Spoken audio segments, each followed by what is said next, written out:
Let's get into this. Okay. Because there's a lot of people that I think have a lot of questions, not just outside the fan base who are obviously watching this team, but within the fan base. But I wanted to go inside the organization and try to get into the minds and the heads of some of these other players and coaches and other individuals who are looking at this front office with a real side eye right now. Like, what the hell is going on around here? Your number one wide receiver is gone. Your starting right tackle, gone. One of your starting edge rushers, gone. Well, you know what? They don't think their starting right tackle's gone.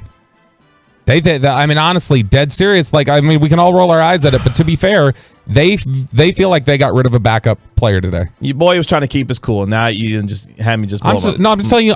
You said you want to go inside their mind. You want to get inside their perspective and everything else, right? I'm telling you, that is their perspective. They don't believe they got rid of their starting right tackle today. They know they got rid of Amari Cooper. That's their starting receiver. They got to, adjust everything else. Had they gotten rid of DeMarcus Lawrence, that would have been their start. They do not believe they got rid of their starting right tackle today. You know who Terence Steele is? Mm-hmm. Yeah, he plays right tackle for the Cowboys. He's number 78. He went to Texas Tech. He's also try-hard guy.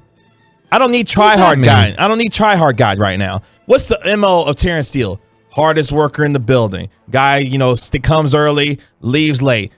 Those are all admirable qualities. You know what he's not? But did he improve? He improved. Was he the most improved player on the team? I think yes.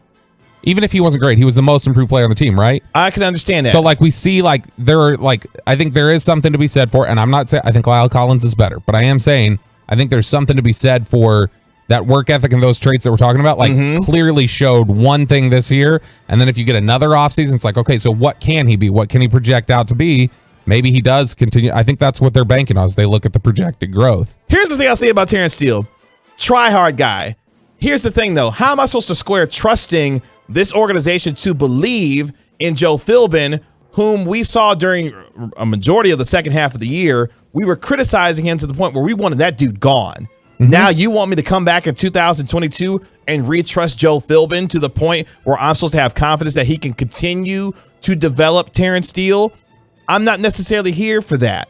I understand Terence Steele and how he improved and how he played. He's not a better football player. I give a lot of credit, though, for a lot of that development. I mean, Joe Philbin certainly deserves a hand, but I also give a lot of credit there to Duke Manyweather, who worked with him a lot. Well, maybe he needs to be the offensive line coach around here. Nah, Duke doesn't want that. Duke likes his job. I'm just saying, maybe he needs to be the guy then. Duke likes his job, just working with, all the offensive linemen. I mean, he is the offensive lineman whisperer, and that dude knows players, and he's a guy that, did a lot of work with Terence Steele last year, and he'll tell you, Terence, it was all Terence and that work ethic and what he did, in the weight room over the offseason, things like that. He found things that he needed to do and improve them. So that's where I have some confidence in what Terence Steele can be, is because, you hear those sorts of testimonials about the work ethic. And then also, I know he is sharp enough to know, all right, let me go find the best guy I can possibly work with in the offseason. All right, that's Duke Manyweather. I'm in there. I'm in there with Duke. I'm getting the work done. So those are encouraging things to me that I think you can project out a little bit and go, there's still some more room for even more growth. I hope he proves me wrong. I hope he proves me wrong and is a terrific starter at the right tackle spot, because you got lesser at this position, even with the way you may feel about Lyle Collins in terms of availability, injury, that kind of thing. You got lesser at the position. Hopefully Terence Steele proves me wrong in 2022. That gets me to this then. If you're Dak Prescott and you just saw one of your best friends get cut by this football team, burning question number one, if you're a Dak Prescott, how are you feeling today about this front office based on what has happened during this offseason so far? Oh, I think Dak Prescott got, eyes wide open exposure to what the business of the NFL means during his negotiations, that I don't know that he would take any of that personally anymore, like that kind of a thing. And so I think he knows just how cutthroat the business aspect of it is, and he's seen so much turnover in his years, and he saw how difficult his negotiations went, that I don't think anything like that surprises him. And so I think that he understands where it's at, and I'm sure he understands their perspective of even if he disagrees with it, I'm sure he understands the perspective of it. But I think Dak also believes in Terence Steele. I think he believes he can, be a good player for them and be somebody that can protect him. And so, he talked well about him. Obviously, it hurts to lose your friend, and if he thinks Lyle's a better player, I'm sure that frustrates him. But I don't think Dak necessarily concerns himself too much with his thoughts on like how the front office does their job. I think he just worries about, let me do my job and whatever else is around me, like let's just work to make it happen. And I'm not going to worry about the player acquisition. And that would be my guess as to how Dak approaches that. If I'm Dak Prescott, I'm looking at this front office with a little bit of side eye, because you traded away the one receiver that when you brought him in, he helped elevate my career as a player. Then you decide that it's best for this organization to move on from one of my really good friends and the right tackle for this football team for a guy who, yes, tries hard, shows up early, works hard, and those kinds of things, isn't a better football player than the guy that you just let walk out of the door. They would disagree with that. I mean, there are people in that building who genuinely disagree with that. I don't know if Dak Prescott is. I assume he probably would think Lyle's a better player, but I don't know that. But I know there are people in that building who absolutely do believe Terence Steele is better at this point than La'el Collins. Mm-hmm. I don't think they. I don't think they. Started him in the lineup right away after Lyle had come back just because. Like, I think there are people in there who genuinely believe in believe in Terence Steele at right tackle. I don't think the Cowboys thought that Lyle ever fully came back from the hip. I think they thought that was still a detriment to him. Well, he better not go to Cincinnati and ball out, because if he does, that's going to be a real miss in terms of an evaluation on a player based on what he was prior to his injury, no matter how you may feel about him and his availability. But for Prescott, this is an important year for him. This is year 7, and you don't have seven. Yeah, this is year 7. Shout out Monica Geller. I'm just saying. So now, if you're looking at their front office, it's time to put out a shut up when it comes to him. Well, and what we heard from Newey Scruggs, that he was the one who was actually out there having to recruit Von Miller. Yeah, like that's another reason why I'm side-eyeing in the front office. Why am I doing again, that's part of my responsibility as the quarterback, but I shouldn't be having to actively recruit a guy that we know is a position of need for this team. If you guys want to know, I can't say who or anything like that. Yeah. But I'm just telling you guys, if you want to know, we are several years deep into Dak Prescott absolutely does his best to recruit.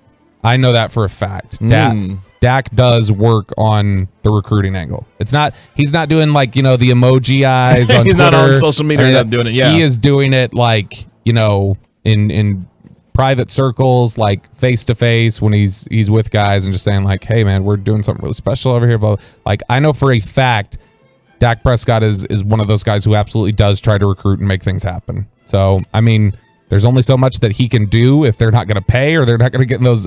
But he's at least out there trying to paint Dallas as a place like, hey, come play with me. Like he's doing the recruiting game. Burning question number 2. Should Mike McCarthy believe that the front office has his best interests at heart? That is a really great question. Should he? Does he? No. I don't think he should. I don't know if he does. But also at the end of the day, should any head coach believe about their best, like that a front office, should that be an expectation from a head coach? That the front office has because here's what I mean. I think so. Here's what I mean.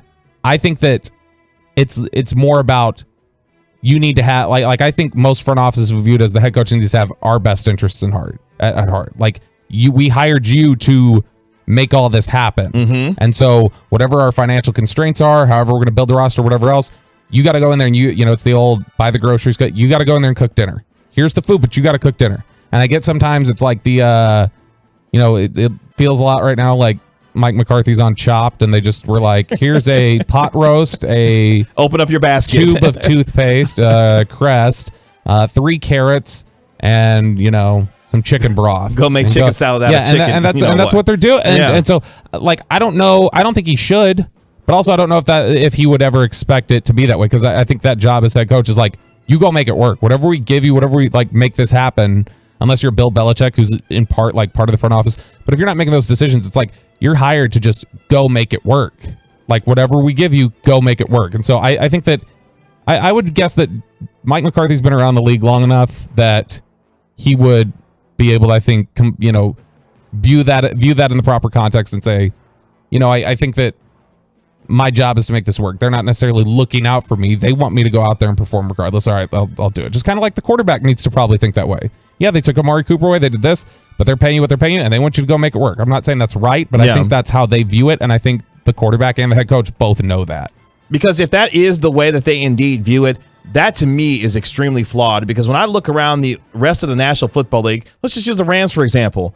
Les Snead continues to put Sean McVay in the best position to succeed, and it appears organizationally and coaching-wise, philosophically, those two are on the same page on how they want to win football games together. So to me, if I'm Sean McVay, I have the utmost confidence in Les Snead, because I know he's going to put me in position with really talented players to go out and execute what I believe my vision is for this football team. McCarthy should be able to have that same belief in Jerry and Stephen Jones to give him the kind of players and roster that will help him be able to execute his vision for his football team. Does that come back then to the point that Brian Broaddus has made for years, that they don't have to worry about losing their jobs? Les Snead has to worry about losing his job. So Les Snead's like, hey, it's you and me, Sean McVay. Like, we got to make this work.